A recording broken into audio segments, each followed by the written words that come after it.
Hola a todos, quienes hablan es el profesor Roberto García de la Academia Barnard, y el día de hoy vamos a trabajar algunas preguntas que vienen en San Marcos para que veas los modelos que hay y la forma como se va a resolver. Por ejemplo, vamos a ir rápidamente con una primera pregunta que es el tema de deducción lógica. ¿Está bien? Por ejemplo, acá me dice lo siguiente. En el plano cartesiano XY se dibuja una circunferencia con centro en las coordenadas 0,0 y cuya longitud de su radio es de 5 centímetros. ¿En cuántos puntos de la circunferencia ambas coordenadas son números enteros? ¿Qué es lo que tú tendrías que hacer para contestar esa pregunta? Bueno, indiscutiblemente, primero te ubicas la situación del problema en la cual te dice que es una circunferencia, ¿de acuerdo?, cuyo centro de coordenadas, vamos a colocar acá un poco mejor, es 0,0, o sea, quiere decir que acá yo dibujo el plano cartesiano, ¿de acuerdo? Y este punto, que es el centro de circunferencia, tiene como coordenadas 0,0. Inmediatamente vamos a trazar el radio que indica el problema, y el radio es igual a 5. ¿Qué es lo que tengo que hacer? Lo que tengo que hacer inmediatamente es ubicar un punto en la circunferencia cuyas coordenadas yo la voy a representar como x, y, de tal manera que estos valores tienen que ser enteros. ¿Está bien? Entonces, inmediatamente aquella persona que conoce la ecuación de una circunferencia lo ataca rápidamente. Tú que no lo conoces, a lo simple nomás. Lo que voy a hacer es, de este punto, trazar inmediatamente una perpendicular hacia el eje de las X. ¿Está bien? Y acá una perpendicular hacia el eje de la Y. En esta parte ya no es necesario porque eso está acá abajo. Ahora, yo tengo una preguntita. ¿Ustedes se acuerdan que esta longitud representa a la coordenada en Y? Y esta otra longitud representa la coordenada en X. Y como me dicen que el radio vale 5, inmediatamente tendría que aplicar acá el teorema de Pitágoras. Así que vamos a colocar aquí x al cuadrado más el valor de y al cuadrado es igual a 5 al cuadrado. ¿Y qué es lo que tengo que hacer? Encontrar valores enteros que cumplan tal condición. Esto ya no se resuelve, por algo está dentro del tema de deducción. Lo que tengo que hacer es buscar un par de valores enteros, ¿de acuerdo?, que cumplan la condición de que la suma sea igual a ese 5 al cuadrado. Y yo tengo una preguntita. Para encontrar fácilmente valores enteros, un primer valor que le podría dar a x sería 0, ¿sí o no? Y el otro valor que le puedo dar a y inmediatamente sería 5. Y tendríamos las coordenadas 0,5. Pero percátate también tú que resulta que las coordenadas de los puntos pueden estar en cualquier lado y tú sabes que en cada cuadrante los signos van a cambiar. Así que lo que tú vas a hacer es jugar con las dos soluciones, el más 5 y el menos 5, porque igual van a cumplir. Y así como acá le estás dando a x0 y a y le estás dando 5, tú también tienes que percatarte que puedes darle valores al revés, porque una cosa es coordenada en x0 y otra cosa es coordenada en x5. ¿Qué hacemos acá también? Oscilamos entre las dos soluciones, el positivo y el negativo. Pero después me pongo a pensar un ratito y digo, ¿existirá algún triángulo rectángulo donde la hipotenusa salga 5 y que tú lo puedas conocer? Sí, hay un triángulo rectángulo notable muy conocido. Es el triángulo rectángulo de 37 y 53 grados. Y en ese triangulito nos dice que si este cateto vale 3K, este cateto vale 4K y este cateto vale 5K. Obviamente, para que uno establezca una deducción, tiene que tener un conocimiento previo. Y si yo recuerdo él, automáticamente digo que sí hay otro par de valores enteros que puede cumplir. Y eso sería el 3 y el 4 para XY. Tanto positivo negativo como positivo negativo. Y recuerda que los valores también lo puedes colocar al revés. 4, 3 y tendrías entre el positivo y el negativo. Ahora la pregunta es, ¿cuántas soluciones puedo encontrar que cumplan esa condición? Acá viene la parte fácil. Una solución sería 0, 5. La otra sería 0 menos 5. Es decir, tengo acá dos soluciones. Acá también 5, 0 y las coordenadas menos 5,0.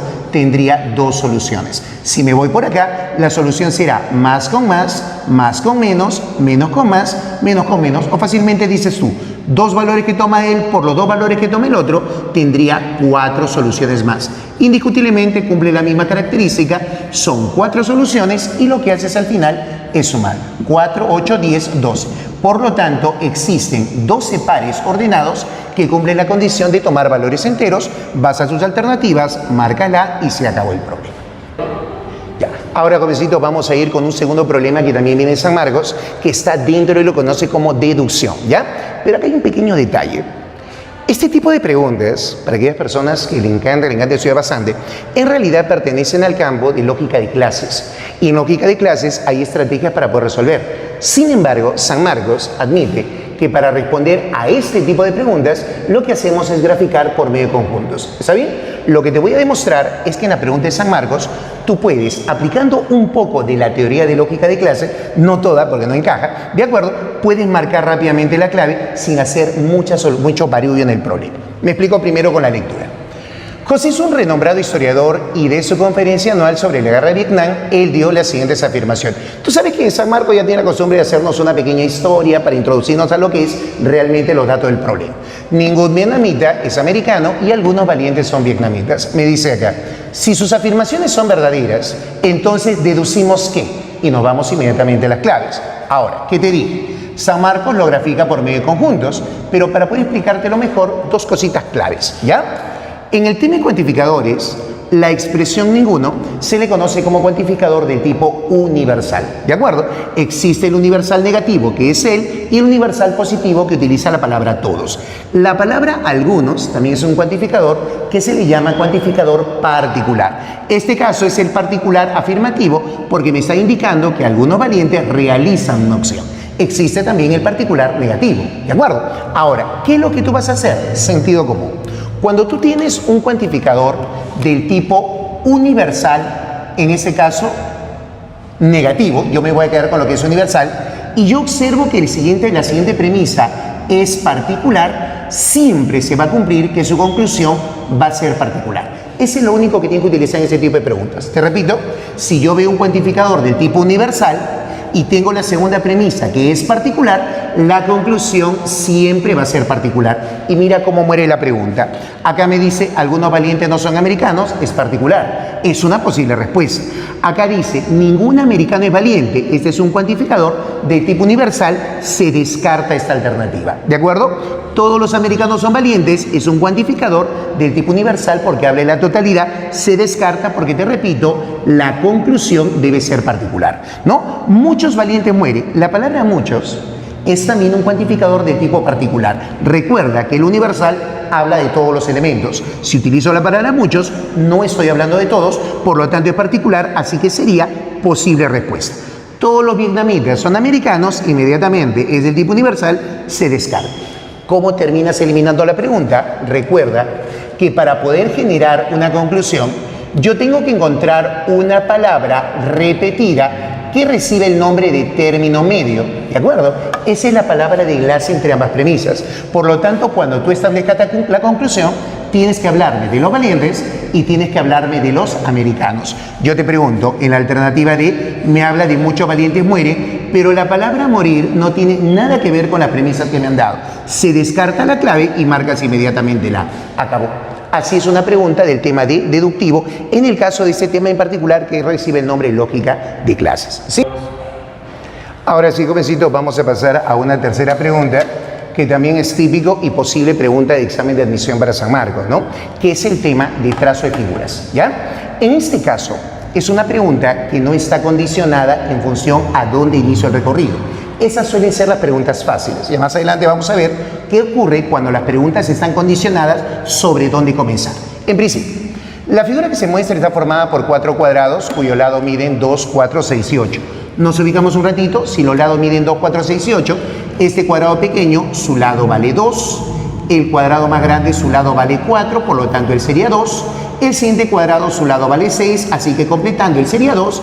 Y el último también sería 2. ¿Está bien? De pasadita lo voy a escribir acá, ¿ya? 2, 4, 6, 8, para que se entienda mejor la medida de cada uno de ellos. ¿Qué es lo que hacemos para poder contestar a esta interrogante? Haya la longitud mínima que deben recorrer la punta de un lápiz en un trazo continuo y sin levantar el papel. Ten presente que cuando me dice trazo continuo, implica que en mi caso yo voy a colocar el plumón y voy a dibujar la figura sin sacar el plumón de la pizarra. ¿Puedo repetir líneas? Claro, un trazo continuo simplemente representa no sacar, en mi caso, el plumón de la pizarra. ¿Está bien? Y acá me agrega, y sin levantarlo del papel, para realizar la figura. Entonces uno se pregunta, profe, ¿cómo hago para dibujar? Empiezo probando, hago un recorrido.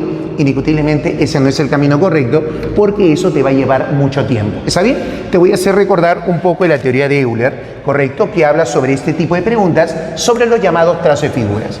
Euler encontró que toda figura presenta dos tipos de puntos. ¿correcto? Los famosos puntos pares y los puntos impares. Por ejemplo, este punto de acá, él lo llama punto par. ¿Por qué?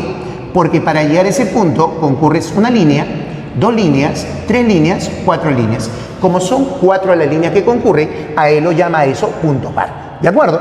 Y los puntos pares son muy buenos para graficar la figura porque Euler decía, si yo llego a ese punto, puedo salir. Y si en la gráfica vuelvo a llegar al punto, puedo también salir.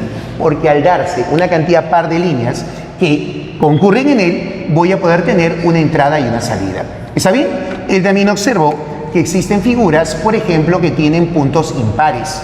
¿De acuerdo? Este punto es un punto impar porque concurre una línea, 2 líneas, 3 líneas. ¿Está bien? Entonces dice, cuando son los puntos impares es un poquito más complicado porque yo puedo llegar a ese punto, salir, pero le voy a dejar una sola línea, lo cual implica que el ciclo de la figura se cerraría ahí.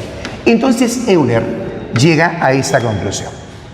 Cuando una figura está formada solo de puntos pares, estos puntitos que ves acá, por si acaso, todos son pares, ¿ah? Tú pausas el video y vas a poder observar que en cada uno de ellos concurren 2 líneas, concurren 4, concurren 2.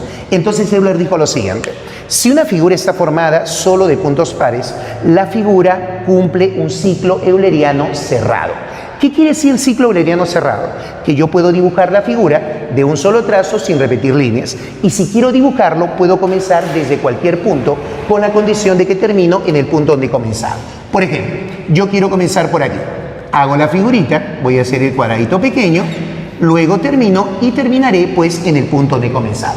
Asunto cerrado, yo ya no me voy a preocupar por dibujar la figura. Si yo veo que todos los puntos son pares, yo sé que no repito ninguna línea para poder dibujarla. En cambio, si una figura tiene solamente 2 puntos impares, Euler dijo, también se cumple un ciclo euleriano, pero ya no es cerrado. Es decir, yo puedo dibujarlo, pero si comienzo en un punto, no voy a poder terminar en el mismo. Y aclara, si yo quiero dibujarlo, no puedo comenzar en cualquier punto. Si yo voy a iniciar la figura, tengo que comenzar en un punto impar y terminar en el otro. Y eso, aunque no lo creas, es obvio, mira. Si yo comienzo en la parte de arriba, le voy a dejar 2 líneas a ese punto. Por lo tanto, voy a poder entrar y salir de él. En cambio, cuando yo llegue al otro punto impar, salgo de él, le dejo una línea, lo cual implica que el ciclo de la figura se cierra ahí. ¿Está bien? Mira, observa, llego a ese punto y salgo. ¿Y dónde termino? En el otro. ¿Está bien? Sin embargo, en esta gráfica que tú ves acá, vas a encontrar cuántos puntos impares. 1, 2, 3, 4, 5, 6. Estas son las preguntas que más acostumbra a tomar San Marcos, ¿no? Y en ese caso, ¿qué pasa cuando la figura presenta más de 2 puntos impares?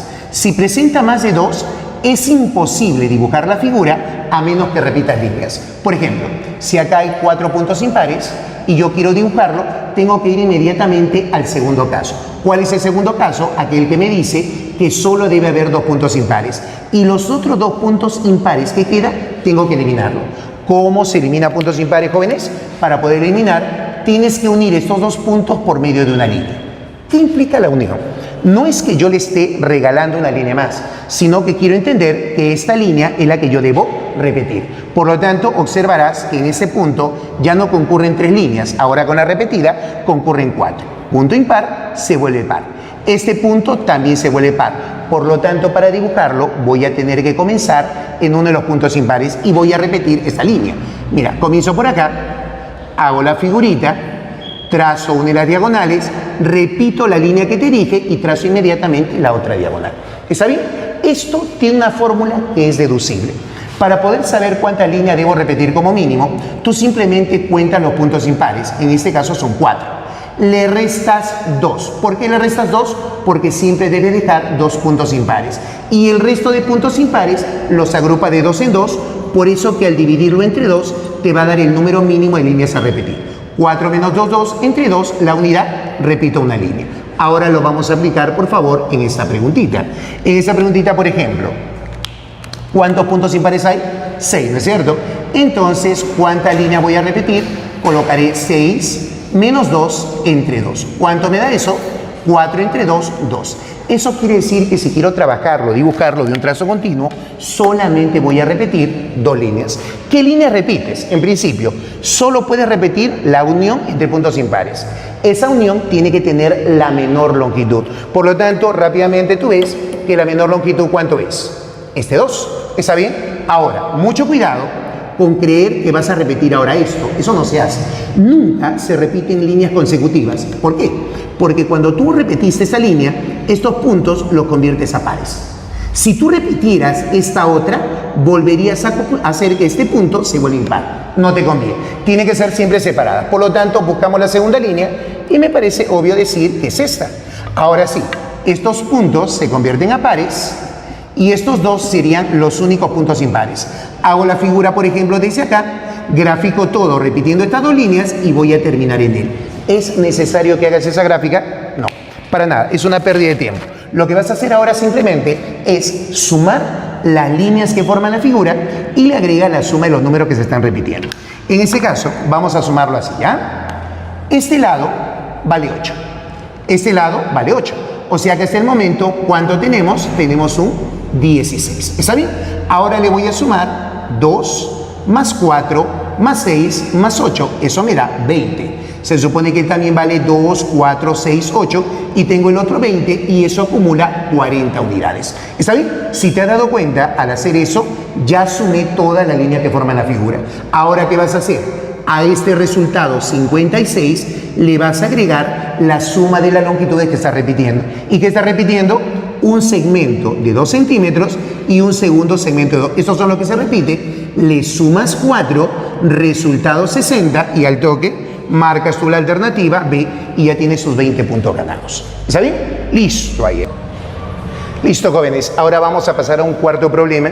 Y esta preguntita es de un tema en particular dentro de la currícula de San Marco para su examen de admisión y se llama figuras mágicas, ¿no? En teoría, ¿qué se entiende por una figura mágica? Una figura mágica es una estructura donde al sumar números, en ese caso podría ser en línea recta o también podría ser formando la figura triangular, me da un mismo resultado denominado constante mágica, ¿no? La idea es colocar un grupo de números que cumplan cierta condición, pero aunque no creas, para una pregunta de examen de admisión, en realidad no es necesario colocar los números. Basta con aplicar una regla, que te la voy a apuntar acá, que es bastante básica para este tipo de preguntas. ¿Y qué me dice esa reglita? La reglita dice lo siguiente. La llamada sumatoria de constantes mágicas, ya, vamos a abreviar un poquito acá, es igual a la sumatoria de los números a colocar, ¿de acuerdo? Más la sumatoria de los números que se repiten a la hora de hacer las sumas establecidas. Esta es una regla que es en realidad para poder iniciar la colocación de números y es una regla suficiente para que yo pueda dar respuesta a la pregunta. ¿Está bien? Ahora, veamos un ratito el problemita para poder ver cuáles son los pasos que debo seguir. Acá me dice, en cada casilla circular de la figura mostrada se escribe un número entero del 1 hasta el 9, sin repetir, de tal manera que la suma de los tres números escritos en tres casillas circulares alineadas de la figura sea siempre la misma. O sea, ¿entiendes? Si tú sumas estos tres valores te dan la llamada constante mágica. Sumas estos tres, constante mágica, constante mágica, constante mágica, constante mágica. Eso es lo que quiere decir. Ahora me dice, y además debe ser la menor posible, calcule el valor de dicha suma. Obviamente si yo me pongo a buscar, digo, voy a colocar acá el 1, voy a colocar acá el 8, voy a colocar acá el 7, voy a sumar, voy a irme al desvío porque yo no sé cuánto vale la suma mínima. ¿Está bien? Entonces tú vas a hacer esto siempre. Primer paso, suma los números que vas a colocar. Tú vas a colocar los números del 1 hasta el 9. Entonces voy a colocar acá 1 más 2 más 3 hasta el mismo 9. Y tú ya sabes que eso se le llama serie notable, ¿no? Es la serie de los n primeros números naturales y el cálculo de su suma es n por n más 1 sobre 2. Aplicado acá será 9 multiplicado por 10 sobre 2. Saco mitad 5 por 9, 45. Indiscutiblemente, no siempre en las preguntas vas a poder sacar la suma por fórmula. A veces hay preguntas en figura mágica que dicen, se colocan los 8 primeros números primos. Ahí obviamente ubica los 8 y los sumas tal cual sabes hacer. ¿Está bien? En ese caso, como es una serie notable, fórmula al toque. Segundo paso, vas a aplicar esta fórmula. Pero para aplicar esta fórmula, primero tienes que ubicar cuántas veces aparece la constante mágica. Así que para eso voy a trazar una línea recta. Esto es importante, ¿ya? Al sumar estos tres numeritos, el resultado me da la llamada constante mágica. Al sumar estos tres numeritos, tendría la segunda constante mágica. ¿No es cierto? Sumas estos tres, allí tendrías la tercera constante mágica, esto de acá me daría la cuarta constante mágica y estos tres me estarían dando lo que sería la quinta constante mágica. Por lo tanto, cuando yo digo sumatoria de constantes mágicas, acá tendría que escribir 5n. Y esa suma de constantes mágicas es igual a la suma de los números que vas a colocar. Pero los números que vas a colocar, ¿cuánto está saliendo la suma? 45. Lo que viene es lo más importante. Eso te tienes que dar cuenta rápidamente. ¿Cuáles son los números que se repiten y cuántas veces se están repitiendo? Para eso he trazado las líneas. Donde tú veas que hay una intersección, quiere decir que ese elemento se está repitiendo. Ahora, ¿quién se está repitiendo? Este elemento que lo voy a llamar A. ¿Quién más se repite? Este elemento que lo voy a llamar B. ¿Quién más? El que lo llamo C y a el que lo voy a llamar D. Solo se repiten esos cuatro porque el resto pertenece solamente a una constante mágica. Pero ahí no acaba la cosa, ¿ah? Porque cuando tú escribas lo que se repite, te darás cuenta que el A ha sido considerado 2 veces. Y si es considerado 2 veces, solo se repite una. ¿Está bien? El valor de B, ¿cuántas veces ha sido considerado? B pertenece a una constante mágica, a 2 y a 3. Si pertenece a 3, se está repitiendo 2 veces. Profe, ¿pero por qué se repite 2 veces? Lo que pasa es que recuerda que en el 45 al B ya se le considera una vez. Pero como acá está colocado 3 veces, las 2 que quedan es su repetición. ¿Está bien? El valor de C se está repitiendo una sola vez. Y el valor de D, que participa para 3 constantes mágicas, se está repitiendo 2 veces. Ya está. ¿Está bien? ¿Qué vas a hacer a continuación?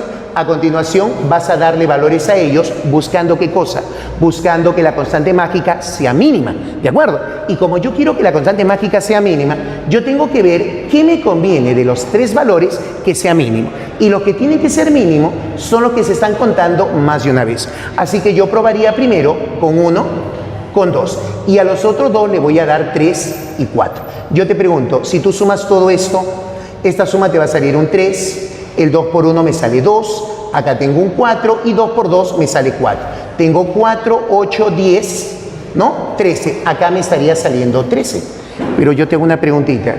Si sumo 13 con 45, no me puede dar 5n porque la constante mágica tiene que ser entera. Entonces la pregunta es, ¿qué hago en ese caso? No te hagas ningún problema. Si la suma de constantes mágicas es un múltiplo de 5 y este resultado es un múltiplo de 5, esta suma también debe ser múltiplo de 5. Por lo tanto, vas a buscar un número mayor a 13, pero que sea el menor posible, que sea múltiplo de 5. ¿Y cuál es el número más cercano, correcto a 13, que sea múltiplo de 5? Eso será el número 15. Y para que sea 15 solamente hay que cambiar alguno de estos valores. Eso ya no te interesa, porque ya encontraste el valor que tú pides. A esto le sumas 45, lo igualas a 5 veces n, ¿y qué vas a tener acá? Mira, 5n es igual a 60. Y si 5n es igual a 60, la constante mágica será 60 entre 5, 12. Y eso es justamente lo que el problema te está pidiendo. Y la alternativa a marcar la 20 puntos a tu favor. ¿Está bien? Ahora vamos a seguir resolviendo más preguntitas para que veas estrategias que puedes aplicar para facilitar la solución en cada una de estas preguntas para tu examen.